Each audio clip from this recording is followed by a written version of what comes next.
안녕하세요. 오늘도 사연살롱을 찾아주셔서 감사합니다. 저는 40대 초반의 전업주부입니다. 남편과는 초등학교 동창이었고 20대 중반에 동창 모임에 나가서 재회한 뒤 사귀게 되어 결혼까지 하게 되었어요. 남편 직업은 공무원이고 성격은 가정적이며 다정다감한 성품을 지닌 사람이에요. 초등학교 때는 친하지도 않았고 서로 존재 자체도 잘 몰랐었는데 인연이 되려고 그랬는지 성인이 돼서 다시 만나게 됐을 땐 그렇게 많은 친구들 속에서 서로가 딱 알아보고 첫눈에 호감을 갖게 되었어요. 신기하게도 취미나 관심사, 식성까지도 비슷하고 소소한 것 하나까지도 통하는 게 많더라고요. 저는 등산이랑 수영을 좋아하는데 남편도 등산과 수영을 즐겨했고 저랑 남편 다 해산물을 전혀 못 먹는 것도 꼭 닮았어요. 연애할 때는 그저 무작정 손잡고 걷다 보이는 카페에 들어가서 3시간씩 책만 읽고 나와도 너무너무 행복한 시절이었어요. 둘 다 말수도 적고 내성적인 편인데도 특별한 이벤트 없어도 만남 자체로 시간 가는 줄 모르겠더라고요. 만나면 만날수록 알면 알아갈수록 참 좋은 사람이구나 싶고 믿음을 주는 남자예요. 결혼한 지 10년도 넘은 지금까지도 한결같은 모습을 보여주고 저를 먼저 배려해주는 모습에 늘 감동받고 있답니다. 정말 인연이란 게 있는 거구나 하면서 하루하루 행복한 결혼 생활을 이어가고 있어요. 자식은 미나라는 딸이 하나 있는데 제 자식이라서가 아니라 정말 착하고 예쁜 아이예요. 얼굴도 예쁘고 마음씨는 더더욱 예쁘답니다. 이제 중학교 2학년인데 지인들 얘기 들으면 다른 집 아이들은 부모 속 꽤나 썩이는 사춘기 시기인데도 우리 딸은 전혀 그런 거 없이 무난한 청소년기를 보내고 있어요. 공부도 늘 상위권을 유지하고 있고 재능도 많아서 피아노, 바이올린, 악기 연주도 수준급에 그림도 잘 그리고 발레까지도 못하는 게 없네요. 가끔 내가 정말 저렇게 예쁘고 착하고 재능 있는 아이를 낳은 게 맞나 싶게 우수한 아이예요. 또래 친구들과의 관계도 원만하고 어른 공경할 줄 알고 늘 엄마 기분을 살피고 살갑게 대하는 효녀이기도 하고요. 쓰다 보니 자랑처럼 되었네요. 여튼 이런 딸이 저에겐 세상 전부를 줘도 안 바꿀 귀하고 소중한 존재예요. 남편과의 사이도 좋고 이렇게 예쁜 딸도 있어서 행복한 삶을 살고 있지만 이런 저희 딸에게 상처를 주고 마음을 아프게 하는 사람이 있어서 제 마음은 더 찢어지는 일이 있어요. 하루 이틀도 아니고 우리 딸 태어날 때부터 지금까지 계속 반복되는 만행에 너무너무 속상하고 화가 나요. 그 사람은 바로 시어머니예요. 여기서 저희 시댁에 대한 설명을 드려볼게요.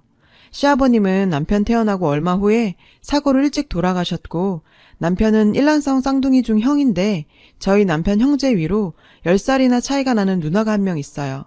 그러니까 남편 형제 관계가 쌍둥이 남동생과 누나까지 2남 1녀인 거죠. 그 시절엔 다 그랬다지만 지금 시어머니의 시어머니가 유독 아들 타령을 심하게 하셨는데 웬일인지 자꾸 유산을 하고 아이가 잘 들어서지 않아 구박을 많이 받고 사셨다고 남편에게 들었어요.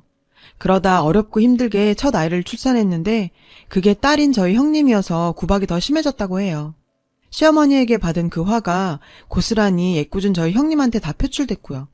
그 이후 저희 남편 쌍둥이를 낳기 전 10년 동안 아들을 낳기 위해 가진 애를 다 쓰고 어렵사리 남편 형제를 낳게 되었다고 들었어요. 남편한테 들어보니 정말 기가 차더라고요. 불쌍한 우리 형님은 태어날 때부터 아예 인간 대접도 못 받고 컸대요. 여자가 무슨 공부냐며 학교도 안 보내주고 옷도 어디서 주워다가 남 입던 허름한 옷만 입히고 거의 종부리듯이 집안일만 시키면서 결혼도 일찍이 형님 맘에 들지도 않는 사람이랑 시켜버렸고요. 형님이 어렸을 때부터 귀에 딱지가 않게 듣던 말이 아휴 저게 재수없게 여자로 태어나가지고 우리 집안에 되는 일이 하나도 없어.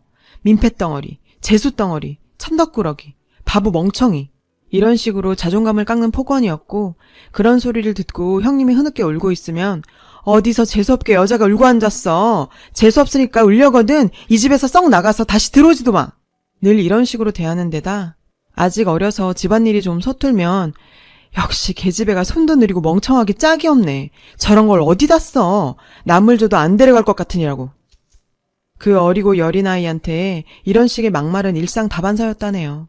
전 들어도 믿기질 않더라고요. 정말 충격적이었고 차라리 제발 사실이 아니길 바랬어요. 아무리 옛날 사람들이고 무식해도 그렇지 어떻게 그럴 수가 있을까요? 이건 엄연한 아동학대 아닌가요? 어디서 데려온 것도 아니고 자기 배 아파 낳은 첫 아이를 단지 딸이라는 이유로요. 데려왔다 해도 낳은 정보단 기른 정이라는데 저럴 수 없겠다는 생각이 들었어요. 그리고 시어머니 자신도 여자면서 어떻게 그럴 수가 있는 건지, 아무리 그럴 수밖에 없는 환경이었다고 해도 정말 이건 해도 너무했다는 생각이 들더라고요. 그래도 우리 남편은 누나를 위로해주고 안쓰러워했는데 시동생은 아랑곳 않고 전혀 측은하게 생각하지도 않았대요. 지금 행동하는 꼬라지를 보면 그러고도 남았을 것 같더라고요. 어떻게 쌍둥이 형제가 그렇게 다를 수가 있는 건지 새삼 놀라고 있답니다. 그리고 무슨 이런 집안이 다 있나 싶어요. 이런 얘기도 다 결혼하고 나서 남편한테 차차 들었던 거지 결혼하기 전엔 전혀 꿈에도 몰랐던 얘기예요. 어쩐지 결혼 전에 몇 번 만나본 형님은 유독 어둡고 기운도 없어 보이고 슬퍼 보이더라고요. 그래서 항상 의아했는데 나중에 사정을 듣고 보니 절로 이해가 되었어요. 같은 여자로서 정말 너무 가엾고 불쌍해서 제가 다 눈물이 나더라고요. 시댁 분위기가 늘 이런 식이다 보니 눈에 넣어도 안 아플 저희 딸도 시어머니에겐 그저 하찮고 쓸모없는 계집애 취급을 받았어요. 정말 우리 딸이 그간 당했던 부당한 일들을 쓰려 하니 피가 거꾸로 쏘는 것 같네요. 저희 결혼 2년 뒤에 시동생네가 아이를 가진 채로 결혼을 했어요. 그래서 저희 딸이 태어나고 곧 동서네가 아들을 낳게 됐죠. 저희는 신혼생활을 좀 더 길게 갖고 싶어서 일부러 결혼 2년 후에 아이를 가졌거든요. 이때도 결혼했는데 빨리 아이를 낳지 않는다고 시어머니 성화가 장난이 아니었어요. 낳으려면 무조건 꼭 아들을 낳아야 한다고 귀에 못이 박히도록 얘기하고 부담을 줬어요. 그런데 저는 딸을 낳고 동선에는 아들을 낳았으니 나중 일은 불보듯 뻔하죠. 우리 딸은 안중에도 없고 동선의 아이만 애지중지하면서 당신 손에서 놓지를 않고 각별히 대하더라고요. 거기까지는 그럴 수 있다 쳐도 왜 우리 딸이랑 동선의 아이를 비교하며 상처를 주는지 정말 제가 너무 스트레스를 받아서 원형 탈모까지 왔었어요. 우리 미나는 한 번을 안아준 적도 없었고 생일을 챙겨준다거나 하는 건 당연히 없었죠. 용돈도 우리 미나 앞에서 보란 듯이 시동생네 아이 성준이만 줬어요. 정말 치사하고 어이없는 일 적자면 한도 끝도 없네요. 차라리 우리 딸이 할머니 너무하다며 화를 냈으면 좋았을 텐데 그 어린 게 할머니를 이해하더라고요. 그 시절에 사셨던 분들은 충분히 그러실 수 있다면서요. 제가 낳은 딸이지만 어찌나 대견하고 어른으로서 미안했는지 몰라요. 남편도 속상해하긴 마찬가지였지만 자기가 나선다고 평생 굳어진 시어머니 고집을 꺾을 수 있는 것도 아니라고 생각하면서 마음 한구석에선 어머니가 저렇게 될 수밖에 없었던 이유를 늘 치근하게 생각하고 있는 것 같더라고요. 저도 몇 번을 뚜껑이 열리고 열이 뻗쳐서 참을 수 없었던 적이 셀 수도 없지만 그냥 참고 넘기기를 반복해 왔어요. 어떻게 생각하면 마음 한구석에선 어머님이 안 됐다고 느끼기도 했으니까요. 그런데 시어머니는 시동생네가 아들을 낳은 후부턴 갈수록 시동생과 저희 남편을 대놓고 차별하는 게 눈에 보였어요. 아직 걷지도 못하고 말도 못 알아듣는 성준에게 넌 우리 집 장손이야. 세상 보배를 다 갖다 줘도 난 절대 너랑은 못 바꾼다. 에이구 금쪽 같은 내 새끼. 이러면서 일부러 저희랑 딸 앞에서 입을 맞추며 너스레를 떨었고 간간히 아버님이 남기고 가신 유산도 아들을 낳은 시동생네한테 주는 게 맞다는 식으로 애둘러 말하더라고요. 저희는 어차피 시댁 재산 얼마 되지도 않는 거 한 푼도 물려받을 생각 없었지만 매사에 아들을 낳은 건 잘한 일이고 딸을 낳은 건 천하의 후레자식이 된 듯한 반응에 늘 어이가 없었을 뿐이었어요. 우리 딸이 피아노 발표회를 한다거나 발레 공연을 할 때도 한 번을 오지 않았고요. 뭘 하든 아예 우리 딸한텐 손톱만큼의 관심이나 정이 전혀 느껴지지 않았어요. 한 번은 저희 집에 와서 딸아이가 받아온 상장이나 트로피들을 보더니 계집애 주제에 이딴 거나 많이 받아오면 뭐해? 아무짝에도 쓸모없는 거 다 내다 버려라. 괜히 쓸데없이 계집애 기만 세우는 거 아니냐? 혈압 오를 소리만 해대더니 너희들 애 대학 보낼 생각 마라. 그저 고등학교만 보내주고 끝내. 그것도 우리 때 비하면 넘치게 공부시켜주는 거다. 여자 많이 배워봤자 시집가면 그뿐인걸. 괜한 데 돈 들 필요 없다. 그럴 돈 있으면 우리 성준이 유학 가는 데나 보태줘. 이러는 거예요. 속으로 어이가 없어서 헛웃음이 다 나오더라고요. 성준이가 유학을 가? 그 날라리가? 하면서요. 어디 지방대학만 가도 기적일 것 같은 아이거든요. 할머니가 어릴 때부터 오냐오냐 지나치게 싸고 놀아서 그런지 부모들이 잘못 키운 건지 애 상태가 정말 안 좋게 자랐어요. 저한테 인사 한 번을 제대로 한 적 없었고 공부는커녕 불량한 애들하고 어울려 다니면서 문제만 일으키고 돌아다니더라고요. 아직 중2밖에 안 된 애가 술이며 담배는 기본이었고 이성관계도 문란했어요. 욕설은 기본이고 친구들 괴롭히는 것도 서슴지 않았고요. 걔가 제 아들이라면 정말 생각하기도 싫게 끔찍하네요. 다시 생각하면 걔가 그렇게 된 데는 시동생 부분의 탓도 커요.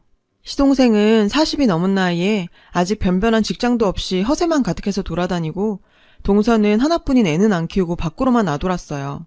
처음에는 안 그랬는데 시어머니가 아들 낳았다고 띄워주고 길을 세워주니 기고만장해갖고 점점 더 심해지더라고요. 명절마다 늦게 오거나 아예 안 온 적도 있었고요. 나이는 저보다 6살이나 어린데도 손윗사람인 형님이나 저를 예의 있게 대한 적 없었어요. 뭘 하든지 겨우 마지못해 하는 신용만 했고요. 유부녀의 학부모가 돼가지고선 외박도 밥 먹듯 한다는 소리에 경악을 금치 못했네요. 마침 제 친한 친구가 동선의 아이랑 같은 학교를 다녀서 친구가 소식을 전해주곤 했거든요. 도대체 그렇게 보수적인 어머님은 왜 그런 며느리를 가만두는 건지 이해할 수가 없더라고요. 그 잘난 아들을 낳았으면 모든 일이 면죄부가 되는 걸까요? 그러던 어느 날 시어머니 생신날이었어요. 온 가족이 시어머니 혼자 사시는 집에 모여서 식사를 하는 자리였는데 형님과 저만 미리 와서 음식을 준비했어요. 저희 딸이 정성껏 준비한 생일카드랑 케이크를 전하면서 축하드린다고 해도 본척 만척 카드를 툭 뒤로 던져놓는데 참고 참았던 화가 머리 끝까지 차올라 터질 것 같았지만 그래도 좋은 날이다 세뇌하며 겨우겨우 참았네요. 이제껏 참았는데 오늘 하루만 더 참자 하고요. 그리고 우리 딸이 할머니 선물이 하나 더 있어요 하는데 시어머니 한다는 소리가 아유 됐다 네 선물 받으려고 생일하는 거 아니다 이러면서 애 말을 듣지도 않고 딱 끝내요. 딸애도 당황하며 풀이 죽었고 순간 분위기가 급 다운됐어요. 그때까지도 동선애가 오지 않아서 시어머니가 전화를 몇 번 하니까 그제서야 새 식구가 나타나더군요. 뭐가 불만인지 성준이는 입이 잔뜩 나와서 오기 싫은 거 겨우 끌려온 눈치였고요. 음식 준비하느라 고생한 저와 형님은 칭찬 한 번 못 듣고 동선의 새 식구한테만 말을 거는데 어머님 눈에서 꿀이 뚝뚝 떨어지더라고요. 하루 이틀 일이 아니니 그러려니 했어요. 시어머니 생신 축하 모임인데 시동생네는 아무것도 안 들고 입만 갖고 왔더라고요. 그런데도 꼭 자기네 생일 축하 모임이냐 자리 잡고 앉아서 먹고 마시면서 동서가 형님이란 저한테 미안한 기색 하나 없네요. 정말 신경 안 쓰려고 했는데 얄밉게 느껴지는 건 어쩔 수 없더라고요. 그런데 동서가 먹던 잡채가 얼마 안 남았었는데 그걸 본 시어머니가 얘 잡채도 없니? 작은 애 먹게 얼른 가서 더 가져와 하는데 다 먹고 없어서 제가 어머님 다 먹고 없어요 했더니 그럼 뭐하고 멀뚱히 섰어? 빨리 가서 더 만들어 와 이러는 거예요.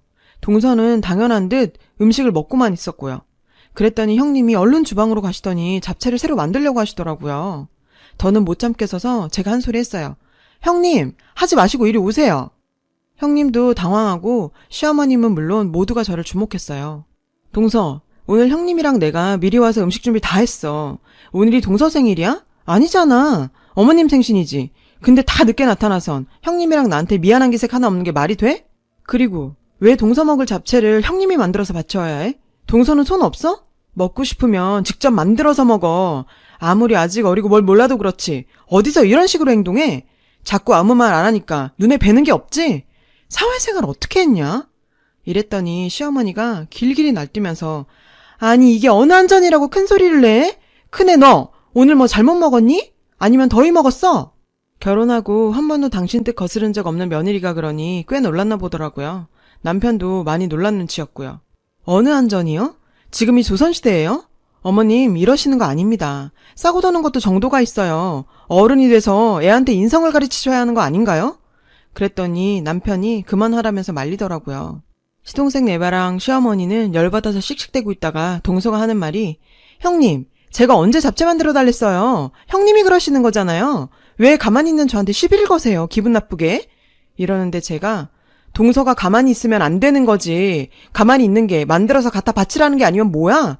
라고 말하니 갑자기 형님이 옳게 그만해 이제 이러면서 제 팔을 잡길래 형님 여자라고 이런 식으로 대우받는 거 부당하다고 생각 안 하세요? 저희가 여자로 태어난 게 죄예요? 어머님이 진짜 이상하신 거라고요. 그랬더니 시어머니가 눈이 뒤집어지려고 하더라고요. 그러던지 말던지 할 말은 더 해야겠어서 저 더 이상은 안 참을래요. 어머님 그렇게 좋아하시는 손자네랑 행복하게 저희는 빠져드릴게요. 미나가 할머니 생신 선물 드린다고 안마의자 상품권 드리려고 가져왔었어요. 논술대회 1등 부상으로 받았는데 할머니 쓰시는 게 좋겠다면서 생신 선물로 딱이라고요. 손녀 말도 듣기 싫어하시니 당연히 필요 없으실 것 같아서 저희 친정집 갖다 드릴게요. 아, 그리고 동서, 합의금 두둑히 준비해야 될 거야. 성준이가 애들 괴롭히고 돈 뺏고 때려서 피해 학생 부모들이 단단히 벼르고 있다던데 합의 안 해주면 소년원 가야 할 정도라던데. 도대체 애를 얼마나 오냐오냐 했길래 사람을 그렇게 괴롭히고도 그리 뻔뻔한지 원. 순간 성준이는 물론 시어머니랑 동선애는 얼굴이 하얗게 질려서 사색이 되더라고요. 성준이가 밖에서 뭘 하고 어떻게 돌아다니는지 알지도 못하는 눈치였어요. 알던 말던 제가 알 바 아니고 저는 형님 손이랑 딸아이 손 잡고 뛰쳐나와 버렸는데 남편도 곧 뒤따라 나왔습니다. 이제까지 참았는데 왜인지 한시도 거기 더 있기 싫더라고요. 우리 집에 같이 와서 제가 형님을 꼭 안아줬습니다. 그랬더니 형님이 엉엉 울더라고요. 가녀린 어깨가 떨리는데 안아주는 것밖에는 제가 할 수 있는 유로가 별로 없더군요. 그리고 며칠의 시간이 흘렀어요. 어머님이 찾아왔더라고요. 아니나 다를까 성준이 합의금 문제였습니다. 형님네 갔다가 안 돼서 저희 집에 오셨다고요. 어머님이 어떻게 형님 집에 찾아갑니까? 자기가 딸한테 상처 준 게 얼만데 끝까지 저게 뭔지. 동서는 어쩌고 어머님이 이러고 다니세요? 물었더니 원래 그랬지만 자기 아들 문제인데도 그냥 될 대로 되라 하고 있답니다. 어머님, 이제 와서 이렇게 찾아와서 저한테 이러시는 거 정말 불편하네요. 게다가 상식적으로 지금 동서가 뛰어다녀도 부족한 거 아니에요? 그래요, 어머니. 금쪽 같은 손주 어떻게 크나 궁금하긴 하네요. 정말 미나한테 조금이라도 손녀 대우하셨다면 저 이런 생각은 안 했을 것 같아요. 어머님의 남아선호 사상을 이해할 수도 없었지만 참아보려고는 했죠. 근데 이제는 안 되겠어요. 어머님은 자신이 어떤 잘못을 했는지 어떤 실수를 반복했는지 모르시죠? 영원히 모르실 것 같네요. 그냥 돌아가세요. 도움드릴 능력도 안 되고요. 혹시 미나 아빠한테 어떻게 해볼 생각이면 꿈도 꾸지 마세요. 그런 말이 미나 아빠한테서 나오는 순간 저 이렇게 있진 않을 겁니다. 참 이걸 뻔뻔하다고 해야 하나 생각이 없다고 해야 하나요? 이런 사람들 옆에서 더 이상 상처받으면서 살고 싶지 않습니다.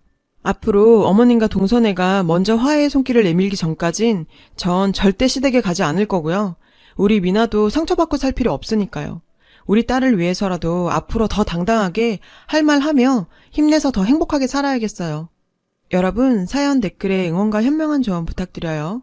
좋아요와 구독은 저에게 큰 힘이 됩니다. 오늘도 좋은 일 가득하세요.